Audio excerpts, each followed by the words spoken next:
Hey YouTubers, this is the Peace Cam and I'm doing a costume review for my Build-A-Bear Peace and my small fry, Chelsea. Now, Peace for Halloween is going to be a tennis player. I have a hat too, I just didn't put it on her. Maybe I'll make when we make a Halloween party video. Oh my god, I ruined the surprise! Yes, we will have a Halloween party video. Maybe when we have that, I'll put it on. But she's going to be a tennis player with her little tennis skirt and this. And then my small fry is going to be a ballerina.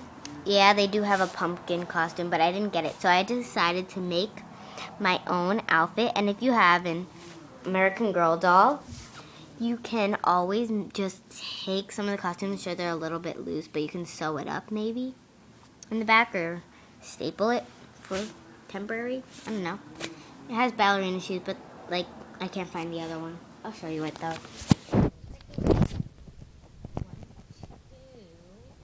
Like those are the ballerina shoes. They fit her foot perfectly, but I just can't find the other one. And there's also a sweater, a black sweater that it doesn't fit her though. The sleeves are too long. And yeah. So this is my little video on just how their outfits will be. Alright, bye!